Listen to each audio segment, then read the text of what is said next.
On a sunny morning, a girl was standing between a crowd of people waiting for the bus at the bus stop. She is Tasha, a 12-year-old girl who now studies in 7th grade of senior high school. Every day, Tasha goes to school on foot for 5 minutes from home, then goes a bus for 25 minutes. Her school is quite far away, so it takes a long time. Tasha is an independent girl. She is the first child of two siblings. Her sister is 3 years old girl named Naya. Her mother is a housewife and her father is an employee in a small factory. Arriving at school, Tasha was surprised because today the class is so noisy. Many of her friends are busy talking to each other about something. Did something happen? Then Tasha walks to Rani. What's wrong? Why is the class so noisy? Tasha asked. Rani looked at the door at a glance, then said, There will be a new student in this class. Tasha surprised. New student? Really? Tasha asked curiously. Yes, I heard from many friends. They said the new student is moved from abroad. Rani said. Wow, that's cool. Only this time the school has a transfer student from abroad. Usually, the student is come from another city. Tasha wants to ask again, but suddenly the class becomes silent. Apparently, Mrs. Anna come with a beautiful girl with a long brown hair. Everyone guessed. Is she the new student? Good morning, everyone. This morning, I came here with your new friend. Mrs. Anna smiled at the whole class, then smiled at the long brown-haired girl. Come on, introduce yourself, said Mrs. Anna. With that, the unknown brown-haired girl smiled at the whole class.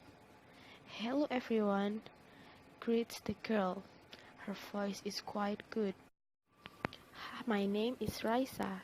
Nice to meet you guys. Hopefully we can be a good friends, Raisa said, and got a good response from the other student. Hello Raisa, nice to meet you too.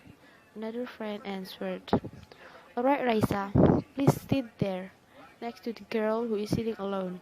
Mrs. Anna sighed while pointing at Tasha. Tasha shocked. Then she realized that only she is sitting alone in this class. Raisa nodded, then walks to the Tasha's table. Hi. Raisa greeted her and sat beside her.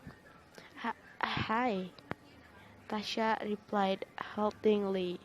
Don't know why. Tasha pays attention to Raisa for a moment. It seems that Raisa is a rich and spoiled girl. It's time to break. The English teacher left the class. Suddenly, the class crowded because many students come to Raisa and Tasha's table. Of course, they want to know more about Raisa.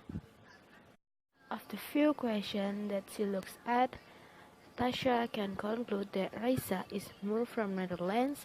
She lived in the Netherlands for 3 years because of following her father's work. She is the second child of two siblings.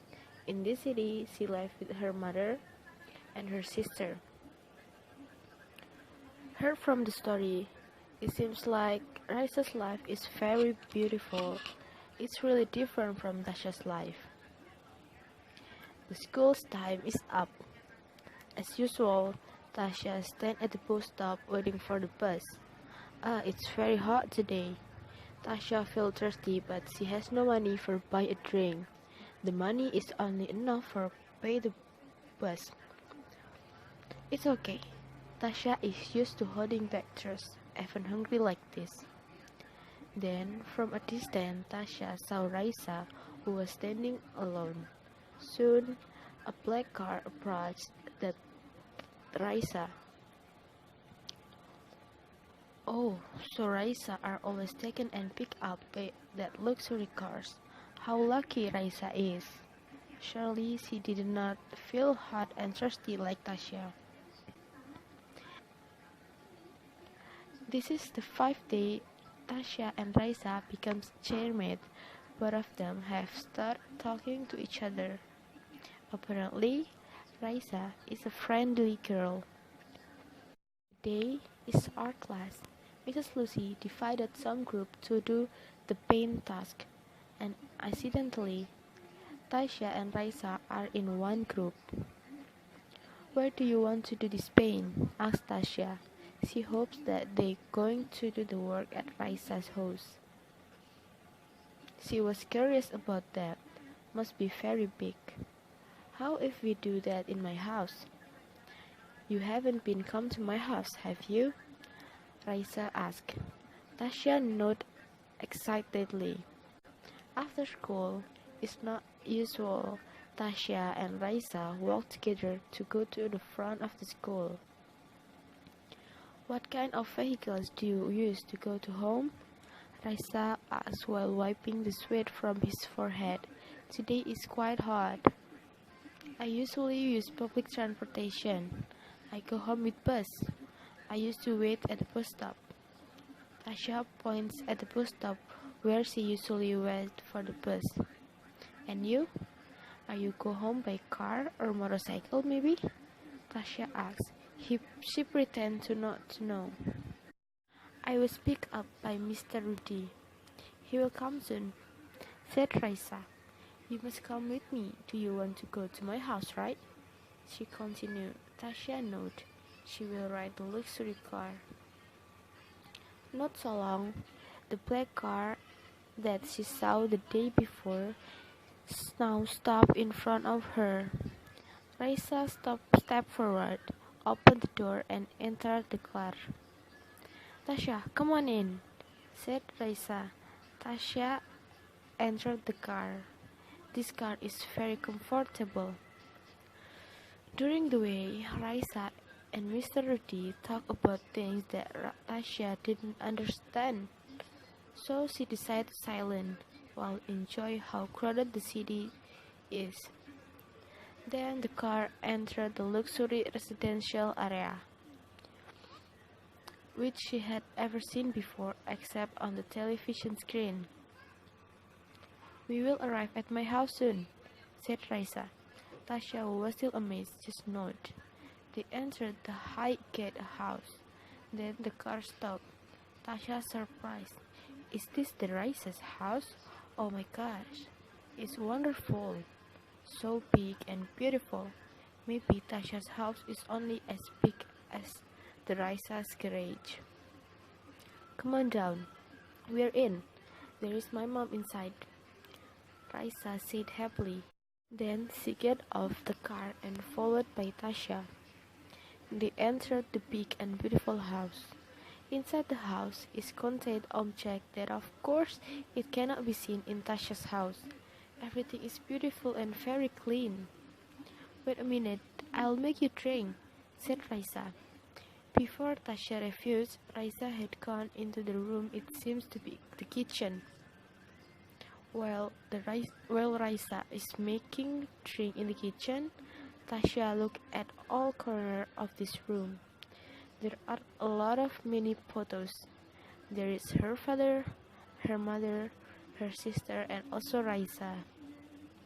Looks very happy and warm. Unlike the Tasha's house, there only has one family photo. Then her eyes were spot on white paper with black frames. Tasha walked to see that, and she read the text on the paper. Daily assignment: sweep the floor, Raisa. Wash the dishes, Grace. Mop the floor, Daddy. Cooking, Mommy.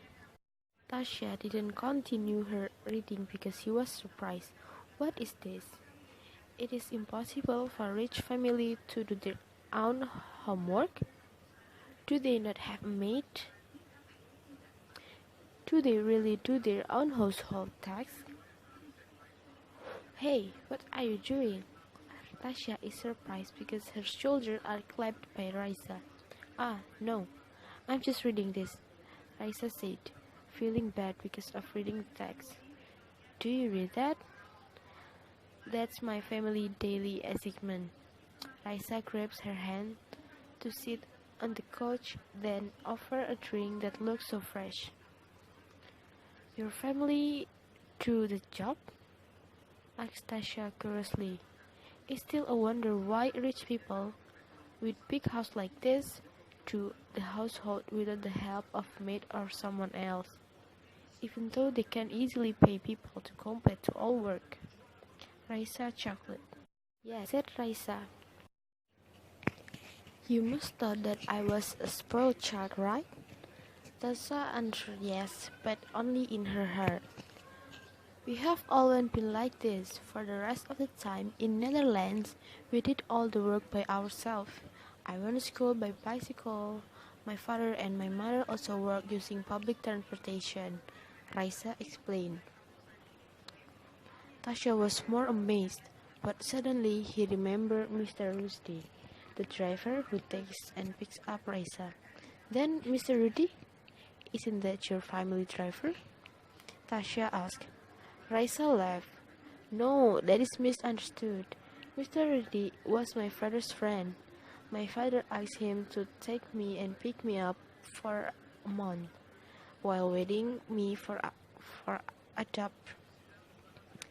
Raisa explained again. After that explanation, Tasha felt guilty about thinking that Raisa is a rich spoiled girl. She really said that Raisa is a great and independent girl.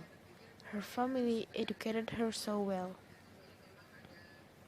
Come on, drink the ice, and then let's start a segment, Raisa said. Tasha nodded and smiled at Raisa, her great chairmate. From here, Tasha can take listen.